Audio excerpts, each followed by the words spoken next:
10,000 ரூபாய் தான் உங்க கையில இருக்குது நீங்க சொன்னீங்கன்னா நாங்க நம்பணுமா? ஸ்டாலின் கையில 10,000 ரூபாய் தான் இருக்குதா கையில? நகையெல்லாம் எதுவுமே இல்லையா? ஒரு நகை கூட இல்ல. சொந்தமா காரே இல்ல. அடங்கப்பா, காமராஜரா தோத்துட்டாரு அவங்க கிட்ட. இவ்வளவு எளிமையா இருக்கிற அந்த 10,000 ரூபாய் தான் இருக்குதா? அது கூட குடும்ப செலவு வச்சு நிக்கிறியா? இந்த மாச சாப்பாடு செலவுக்கு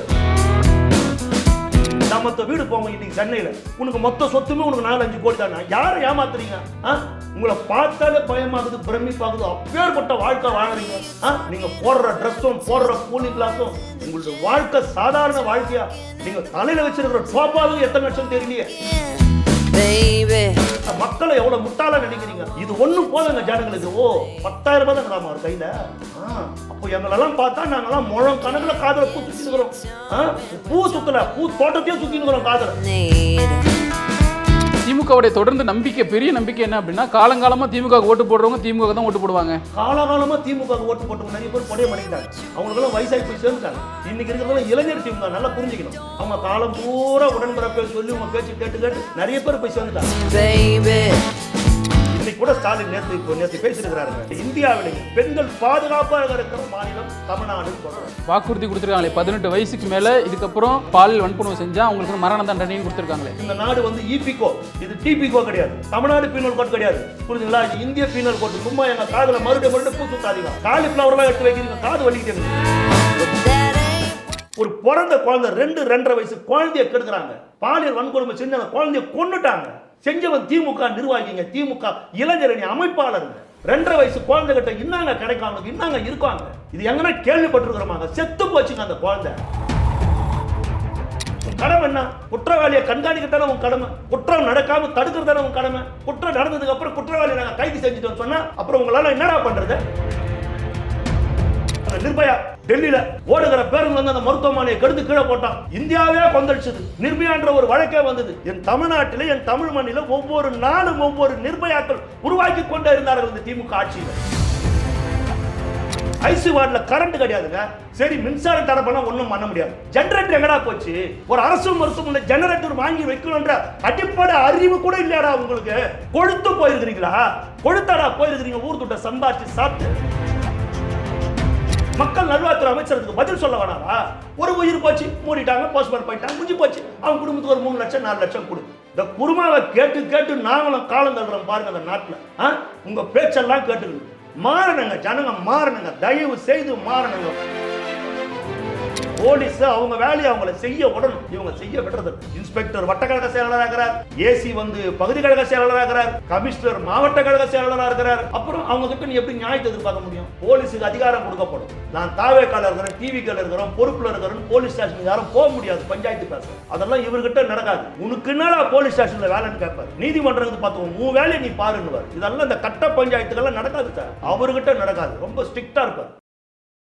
POV யூடியூப் சேனல் வழியாக இன்டர்வியூஸ், பிராண்டிங், அட்வர்டைஸ்மெண்ட்னு உங்கள் வியாபாரத்தை கோடிக்கணக்கான மக்களிடம் கொண்டு செல்லுங்கள். For more details, contact 9655583088. திமுகங்கிறது கலைஞர் தலைமை ஏற்கிறதுக்கு முன்னாடி இருந்தே ஒரு ஸ்ட்ராங்கான தொகுதி சேப்பாக்கம். இந்த இவ்வளோ விமர்சனம், விஜய் விமர்சனம் பண்றவங்க ஏன் உதயநிதி ஸ்டாலின் சேப்பாக்கத்தை தாண்டி மயிலாப்பூர்ல கூட நிக்க வைக்க பயப்படுறாங்க? உதயநிதி ஸ்டாலின் ஆமா, அங்க இஸ்லாமியர்கள் அதிகமா இருக்கிற இடம் சேப்பாக்கலாம். மயிலாப்பூர்ல போனா இவங்க கதை கந்தலாயிடும். கன்ஃபார்மா சேப்பாக்கத்துல கன்ஃபார்மா ஜெயிச்சிருவாரு அப்படிங்கிறதுக்காக அவங்க அப்படி நினைக்கிறாங்க இஸ்லாமியர்கள். ஆனா இந்த முறை நடக்காதுல்ல. சிறுபான்மை மக்களுடைய ஓட்டு போறதா விஜய் பக்கம் சாய்துன்னு தானே எல்லாரும். அவங்களுடைய அச்சம், பயமே அவங்களுக்கு பாதுகாப்பான தொகுதி இல்ல. இந்த தொகுதி பாதுகாப்பு இல்ல அப்படின்னா எந்த தொகுதி பாதுகாப்புன்ற குழப்பம் அவங்களுக்கு வந்துடுச்சு. குழப்பத்தில் இருக்கிறாங்க சார். திமுகவின் தேர்தல் அறிக்கையை சூப்பர் ஸ்டார்னு ஸ்டாலின் சொல்றாரு.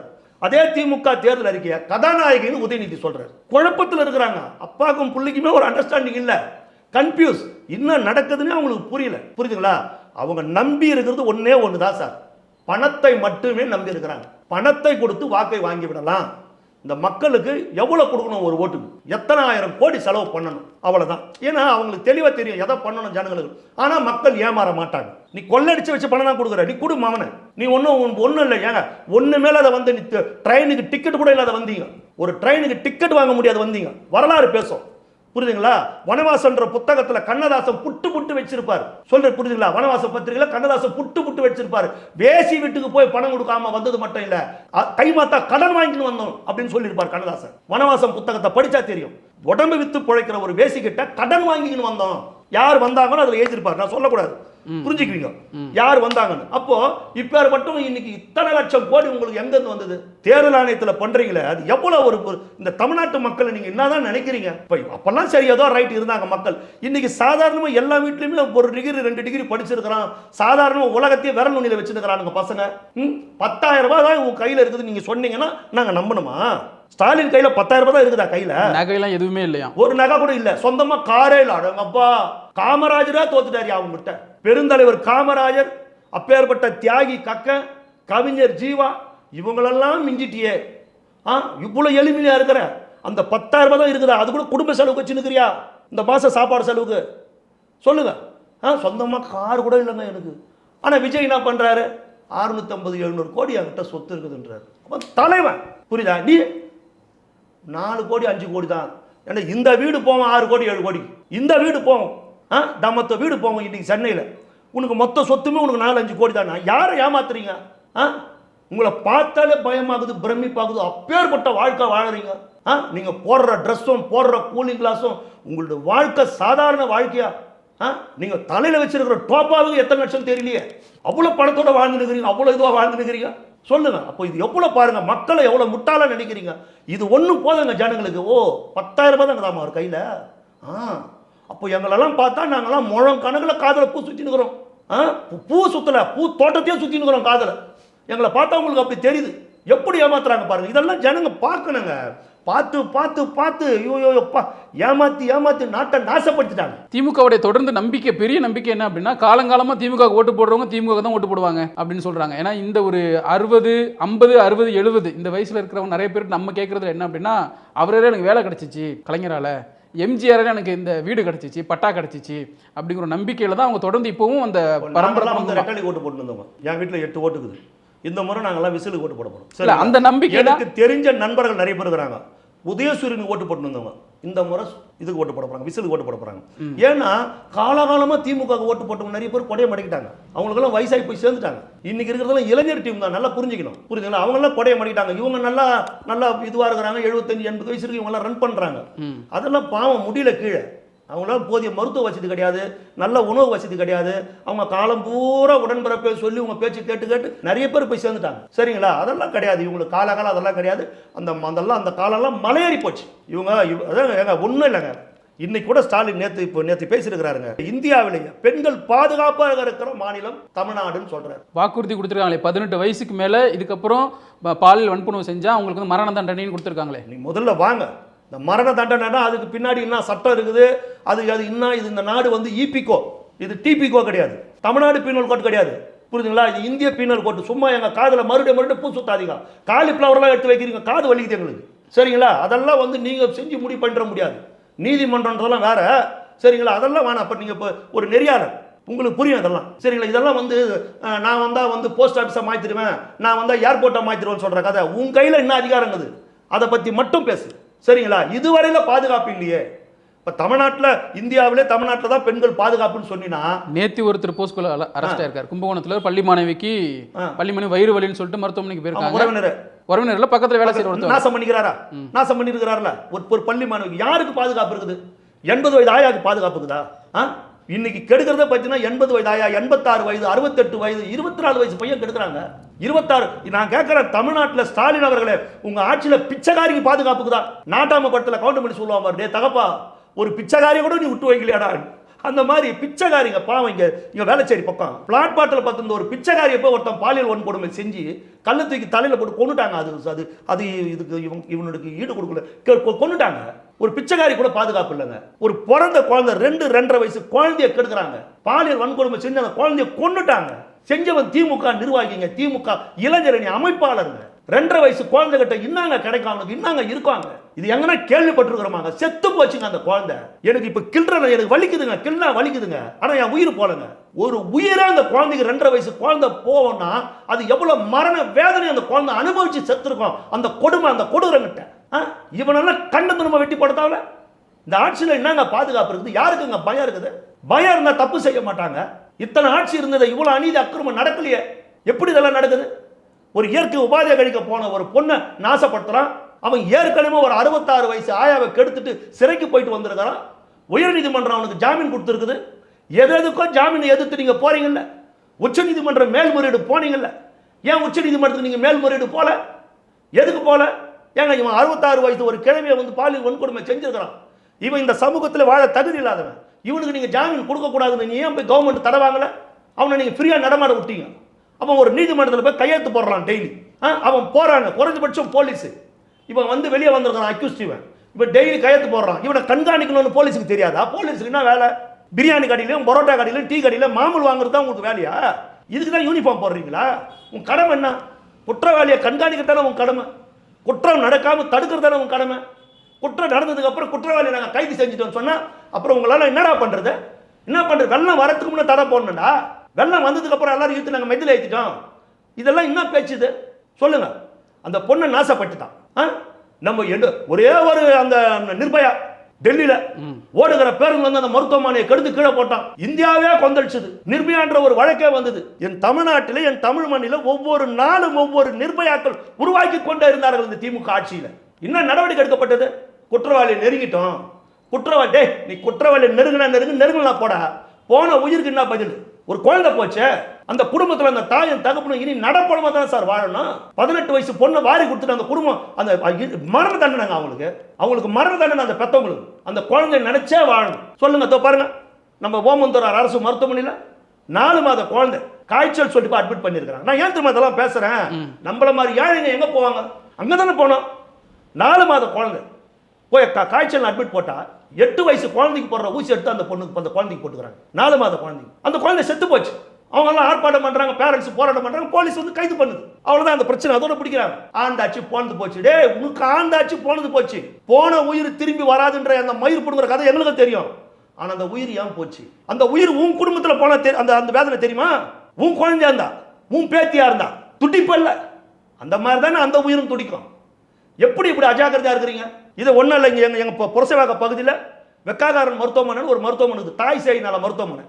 பிறந்த குழந்தை, அந்த குழந்தை வந்து ஒரு டப்பாவில் வைப்பாங்கல்ல, அந்த அனலுக்கு இன்குபேட்டர் அதில் வைக்கிறாங்க. அந்த இன்குபேட்டர் ஃபயர் ஆகி போச்சுங்க. 27-30% தீக்காயங்க. பிறந்து 1 மணி நேரத்தில் அந்த குழந்தைக்கு இந்த வேதனை அந்த குழந்தை இந்த மண்ணில் இந்த தமிழ்நாட்டில் இந்த ஸ்டாலின் கவர்மெண்ட்ல அந்த பிறந்த குழந்தை அனுபவிக்குதுங்க. ஏன்டா பிறந்தோம் இந்த மாநிலத்தில் வந்து? இந்த மாநிலத்தில் ஏன் பிறந்தோம்? சிங்கப்பூரில் பிறந்திருக்க கூடாதா? கனடாவில் பிறந்திருக்க கூடாதா? இங்கேயா வந்து பிறந்தோம்? இவனுக்கு பொல்லாதவங்களாச்சு. இன்குபேட்டர் எரிது 30% தீக்காயங்க அந்த குழந்தைக்கு. உடனே தூக்கின்னு தாய் சேய் நல மருத்துவமனை எழும்பூர் கூட்டின்னு போறாங்க. அது விபத்து தான். அந்த விபத்து காவேரி மருத்துவமனை நடக்கல, அந்த விபத்து அப்போலா மருத்துவமனை நடக்கல. ஏழைங்க இருக்கிற மருத்துவமனை தான் விபத்து நடக்குமா? அங்கதான் லிப்ட் நிக்குமா? 4 மணி நேரம் கடலூர்ல 4 மணி நேரம் 5 மணி நேரம் மின்சாரம் கட்டு. ஐசி வார்டில் கரண்ட் கிடையாதுங்க. சரி, மின்சாரம் தடை பண்ண ஒன்றும் பண்ண முடியாது. ஜெனரேட்டர் எங்கடா போச்சு? ஒரு அரசு மருத்துவமனை ஜெனரேட்டர் வாங்கி வைக்கணும்ன்ற அடிப்படை அறிவு கூட இல்லையாடா உங்களுக்கு? அடிப்படை அறிவு கூட இல்லையா? கொழுத்து போயிருக்கிறீங்களா? கொழுத்தாடா போயிருக்கிறீங்க? ஊர் துட்ட சம்பாரிச்சு சாப்பிட்டு. ஏழைங்க உயிர்னா உங்களுக்கு உங்க உயிர் மட்டும் உயிர், ஏழைங்க உயிர்லாம் மயிராடா உங்களுக்கு? மயிரா உங்களுக்கு? ஜெனரேட்டர் ஏடா இல்லாத மருத்துவமனையில் மக்கள் நல்வாழ்வுத்துறை அமைச்சருக்கு பதில் சொல்ல வேணாவா? ஒரு உயிர் போச்சு, மூடிட்டாங்க, போஸ்ட்மார்ட்டம் போயிட்டாங்க, முடிஞ்சு போச்சு. அவங்க குடும்பத்துக்கு ஒரு 3 லட்சம் 4 லட்சம் கொடு. இந்த குருமாவை கேட்டு கேட்டு நாங்களும் காலம் தள்ளுறோம் பாருங்க அந்த நாட்டில். உங்க பேச்செல்லாம் கேட்டுக்கணும். மாறணுங்க, ஜனங்க மாறணுங்க, தயவு செய்து மாறணுங்க. ஒவ்வொரு கேள்வியும் சிந்திக்கணுங்க, ஒவ்வொரு கேள்வியும் சிந்திக்கணுங்க. சிந்திச்சாதான் மாற்றம் வரும், சிந்திச்சாதான் மாற்றம் வரும். தொடர்ந்து வாக்குறுதியில் முக்கியமான விஷயமா சொல்லியிருக்குது என்னன்னா, நாங்கள் ஆட்சிக்கு வந்தோம், தாவேக்கா தரப்புல இருந்து ஆட்சிக்கு வந்தோம்னா இந்த மது, இந்த ட்ரக்ஸு இதெல்லாம் முழுசாக ஒழிச்சிருவோம் அப்படிங்கிறாங்க. இதே விஷயத்த சொல்லி தான் இங்கே திராவிட கட்சிகள் மக்கள்கிட்ட நல்ல பேர் வாங்கினாங்க. இது சாத்தியமா? அப்படி வரல அப்படின்னா மக்கள் கேள்வி கேட்குற இடத்துல தாவேக்கா இருக்கு, அது சாத்தியமா? நிச்சயமா விஜய் சொல்றது செய்வார். ஒரு உண்மையிலே சொல்ற ஒரு சிறந்த ஒரு தலைவனை அவர் சொல்றாரு, எல்லா வழிகளையும் தாங்கி கொண்டு நான் வரேன் உங்களுக்காக. 30 ஆண்டுகள் இவெல்லாம் ஒரு நடிகனா? ஆள் பார்க்க கருப்பா இருக்கிறான், இவெல்லாம் ஒன்றும் வர முடியாதுன்னு சொன்னாங்க. ஆனா என்ன கேரியர் உச்சத்துல உட்கார வச்சு அழகு பார்த்தீங்க. தமிழ்நாட்டின் உச்ச நடிகரை நான் உட்கார்ந்தேன். 30 ஆண்டுகள் என்ன தலைமையில தூக்கி வச்சு என்னை உட்கார வச்சுங்க. கடற்கரை மணலில் ஒரு சின்ன வீடு கட்டி வாழணும்னு ஆசைப்பட்டேன், எனக்கு ஒரு மாளிகையே நீங்க கட்டி கொடுத்துட்டீங்க. உங்களுக்கு நல்லது செய்யணும்னு நான் வரேன், இத்தனை கோடி வருமானத்தை விட்டுட்டு வரேன், உங்களுக்காக வரேன்னு சொல்ற ஒரு மனிதன் எல்லாத்தையுமே கவனிப்பார், எல்லாத்தையுமே கண்காணிப்பார். கொடுத்தாதானங்க தெரியும், கொடுத்தாதானே தெரியும். இந்த திருட்டு பசங்களை வச்சே பேசினதா எப்படிங்க? கொடுக்கணும், ஒரு மாற்றத்தை ஏற்படுத்தணும். அவர் விஜய் கிட்ட இந்த ஆட்சியை ஒப்படைக்கணும், கொடுக்கணும், அதுக்கப்புறம் தான் பேசணும். இல்ல கொடுத்ததுக்கு அப்புறம் இல்ல இது இப்போதைக்கு முடியாது. எப்படிங்க முடியாது? இல்ல இப்போதைக்கு முடியாது, ஒரு வருஷம் போட்டோம், இல்ல ஒரு கூடி சீக்கிரம் நாங்க வந்து முடிஞ்ச அளவுக்கு ஒரு 50% கடைகளை மூடிட்டோம். நிச்சயமா போதை இல்லாத ஒரு மாநிலம் அவர் ஜோசப் விஜய் என்னும் நான் சொல்ற அடுத்த நிமிஷத்துல ஆரம்பிச்சிடும். இந்த பள்ளிக்கூட பக்கத்துல போதை விற்கிறது, கஞ்சா விற்கிறது, பவுடர் விற்கிறது, பேப்பரை நக்கிறது, கத்தியை தூக்குறது, வெற்றன் சொல்றது, சுட்டு தள்ளிடுவாங்க. போலீஸுக்கு அதிகாரம் கொடுக்கப்படும். நான் தாவேக்கால இருக்கிறேன், டிவிக்கால இருக்கிறேன், பொறுப்புல இருக்கிறேன், போலீஸ் ஸ்டேஷனுக்கு யாரும் போக முடியாது பஞ்சாயத்து பேச. அதெல்லாம் இவர்கிட்ட நடக்காது. உனக்கு என்னடா போலீஸ் ஸ்டேஷன்ல வேலைன்னு கேட்பாரு. உனக்கு என்னடா ஸ்டேஷன்ல வேலை? மக்கள் சேவைனா மக்கள் சேவை பெறாது, அவங்க பார்த்துக்குவாங்க. நீதிமன்றத்துக்கு பார்த்துக்குவாங்க, உன் வேலையை நீ பாருன்னுவார். இதெல்லாம் இந்த கட்ட பஞ்சாயத்துக்கெல்லாம் நடக்காது சார், அவர்கிட்ட நடக்காது. ரொம்ப ஸ்ட்ரிக்டா இருப்பார், ரொம்ப ஸ்ட்ரிக்டா இருப்பார். அதுக்கு தான் எல்லாம் பயப்படுறாங்க. ரொம்ப ஸ்ட்ரிக்டா இருப்பார். இவங்க ஊழல் பண்ண பணம் பூரா பறிமுதல் செய்யப்படும். திமுக அதிமுக ஊழல் செய்த பணங்கள்லாம் பறிமுதல் செய்யப்படும். கொடநாடு கொலை வழக்கத்தில் உள்ள இருக்கிற மர்மம் பூரா வெளியே வரும். எல்லாம் நடக்கும். அவர் வந்தா எல்லாம் நடக்கும். போலீஸ் அவங்க வேலையை செய்வாங்க. உலகத்துல ஸ்காட்லாந்து போலீஸுக்கு இணையான போலீஸ் சார் தமிழ்நாடு போலீஸ். இந்தியாவிலேயே தலை சிறந்த போலீஸ் சார் தமிழ்நாடு போலீஸ். அப்படி பேரெடுத்த போலீஸுடைய நிலைமை தான் இன்னைக்கு இவ்வளவு கீழ்த்தரமாகவும் கேவலமாகவும் இருக்குது. எப்பேற்பட்ட போலீஸ் தெரியுமா தமிழ்நாடு போலீஸ்? ஒரு சின்ன சிகரெட் பஞ்சு வச்செல்லாம் கேஸை கண்டுபிடிச்சிருக்கிறாங்க. ஒரு டயர் தடைத்து வச்செல்லாம் கேஸை கண்டுபிடிச்சிருக்காங்க. அதெல்லாம் சினிமாவா வந்தது பின்னாடி. புரியுங்களா? ஒழுங்காக நேராக மந்தையாக செல்லுகிற ஆடுகள் எல்லாம் திசை மாறி வெவ்வேறு பாதையிலே செல்லுகிறது என்று சொன்னால் மேய்ப்பவன் சரியில்லை என்று பொருள். கடமை கண்ணியம் கட்டுப்பாடு தவறாத தமிழக போலீசாரின் நிலைமை இன்றைக்கு இந்த அளவுக்கு கேவலமாக இருக்கிறது என்று சொன்னால் ஆட்சி புரிபவன் சரியில்லை என்று அர்த்தம். அதுக்கு தான் நாங்கள் போராடினோம். புரியுதுங்களா? இந்த நிலைமை மாறணும். போலீஸ் அவங்க வேலையை அவங்கள செய்ய விடணும். இவங்க செய்ய விடுறதில்லை. இன்ஸ்பெக்டர் வட்டக்கழக செயலாளராக இருக்கிறார், ஏசி வந்து பகுதி கழக செயலாளராக இருக்கிறார், கமிஷனர் மாவட்ட கழக செயலாளராக இருக்கிறார். அப்புறம் அவங்க கிட்ட நீ எப்படி நியாயத்தை எதிர்பார்க்க முடியும்? இவங்க சொல்றது தான் அவங்க கேட்பாங்க. அவங்க பாதுகாப்பு கொடுப்பான்னு சொல்லிட்டு பிரச்சாரத்துக்கு போகிறோம், நம்ம எப்படி அவங்கள்ட்ட நியாயத்தை எதிர்பார்க்க முடியும்? மக்கள் தான் பார்க்கணுங்க. அதான் இவ்வளோ சொல்கிறோம்ல, மக்கள் பார்க்கணும். இப்படி திட்டம் போடுறாங்கன்னு போது மக்கள் ஜாக்கிரதையாக இருக்கணும். தலைவர் வராருங்க, தலைவரை பார்க்க தன்னடிச்சா கூடுறாங்க, அழுவுதுங்க பொண்ணுங்க, இளம் பெண்கள் அழுகுறாங்க சார். அவரை பார்த்து தேம்பி தேம்பி அழுகுறாங்க, அண்ணா அண்ணா அண்ணான்னு. ஏண்டா வைப்ரேஷன் கரண்ட் உடம்புல அடிக்குது. இவங்கெல்லாம் ஓட்டு போட மாட்டாங்கண்ணா. பைத்தியமாடா அவங்களுக்கெல்லாம், பைத்தியமாக பிடிச்சிருக்குது. கண்ணில் கண்ணீர் விட்டு கதறாங்க அந்த முகத்தை பார்த்த உடனே. புரியுதுங்களா? ஒரு ஆயா பேட்டி கொடுத்தாங்க பாரு, ஒரு வயசான அம்மா பேட்டி கொடுத்தாங்க. நீ வராதப்பா ராஜா, நீ வராத, உன்னை ஏதாவது பண்ணிட போறானுங்க, நீ வராத, நீ கொம்முன்னு இரு, நீ நாங்கள் பார்த்துக்கிறோம், நீ வராத, உன்னை ஏதாவது பண்ணிட போறானுங்க. எல்லாத்துக்கும் துணிஞ்சவன் திமுக காரன். எதவனாலும் பண்ணுவான், எதவனாலும் பண்ணுவான். புரியுதுங்களா? புரட்சி தலைவர் எம்ஜிஆர் மேலேயே செருப்படிச்சவனுங்க சட்டசபையில். சொல்லன்னா துன்பங்களுக்கு ஏற்படுத்தணுங்க. 22, 23 படுகொலைகளை அதிமுக தொண்டன் செய்யப்பட்டான். வத்தலகுண்டு ஆறுமுகம், பூலாவரி, சுகுமார 25, 26 பேர் படுகொலை செய்யப்பட்டார்கள். 48,000க்கு மேற்பட்ட வழக்குகள் போடப்பட்டது எம்ஜிஆர் காலத்தில். அம்மாவின் சேலை பிடித்து இழுத்தார்கள், முடியை பிடித்து இழுத்தார்கள், மானபங்கப்படுத்துறாங்க. அம்மா காரை லாரியை விட்டு அடிச்சாங்க. இவளெல்லாம் செஞ்ச திமுக காரன் இதை செய்ய மாட்டானா? இவரை தலைவரும் ஜாக்கிரதையா இருக்கணும், கூடுற பொதுமக்களும் ஜாக்கிரதையா இருக்கணும். நம்ம தொண்டம் விழிப்பா இருக்கணும், ரொம்ப விழிப்பா இருக்கணும், ரொம்ப ஜாக்கிரதையா இருக்கணும். நீ உங்களையும் பாதுகாத்துக்குங்க, ரொம்ப விழிப்பா இருக்கணும். ஏன்னா தம் எப்போ ஒரு பாட்டில் ஒடிச்ச பாட்டிலாம் அடிக்கிறான் போது அவன் பாட்டில் அடிச்சு அவன் மேலே பட்டு மண்டை தான் கிழியும். ஆனால் ஒடிச்ச பாட்டில் துண்டை வீசினா அது போய் நேரம் அர்த்தம். எந்த அளவுக்கு ஒரு பெரிய பக்கா கிரிமினல் தான் இந்த வேலையை பண்ணுவான். புரியுதுங்களா? அந்த வில்லிவாக்க கூட்டத்தில் அதுதான் நடந்தது. ஒடிச்ச பாட்டில் தூக்கி வீசுறாங்க மேலே. ஒரு அம்மாவுக்கு இங்கே பட்டு கிழிக்குது, ஒருத்தர் ஒரு அம்மாவுக்கு காலில் படுது. சரிங்களா? அது திட்டம் போட்டு அதை பண்ணுறாங்கன்னு நம்மளுக்கு நல்லாவே தெரியுது. தமிழக வெற்றி கழகத்துடைய தொண்டம் பணங்காட்டு நெறி. இந்த சலசலப்புகளுக்கெல்லாம் அஞ்ச மாட்டோம். புரியுதா? விஜய் என்கிற மாவீரனுக்கு பின்னால, எதற்கும் அஞ்சாத ஒரு தலைவனுக்கு பின்னால அணிவகுத்து நிற்கிறான். அவர் தலைவர் ஊன்னு ஒரு வார்த்தை சொன்னா போதும், எந்த பட்டாளத்தையும் சந்திப்பதற்கு தயாராக இருக்கிறோம் என்ற லட்சிய உணர்வோடு உறுதியோடு களத்தில் நின்றுகிறான். சும்மா இந்த பம்மாத்து வேலைலாம் டிவிக்கு தொண்டங்கிட்ட வானம். பொறுமைக்கும் ஒரு எல்லைக்குது. சாது மிரண்டால் காடு கொள்ளாது. புரியுதுங்களா? அப்புறம் நீங்க இதுதான் பதிலுக்கு பதில் தான்ற சூழ்நிலை வந்துடுச்சு, அப்புறம் நல்லா இருக்காது. ஓகே சார், உங்களோட நேரத்தை ஒதுக்கி எங்களோட கேள்விகளுக்கு ரொம்ப தெளிவான விளக்கம் கொடுத்ததுக்கு மிக்க நன்றி. தேங்க்யூ. மேலும் இது போன்ற அரசியல் செய்திகளை தெரிந்து கொள்ள பாயிண்ட் ஆஃப் வியூ சேனலை சப்ஸ்கிரைப் செய்யவும்.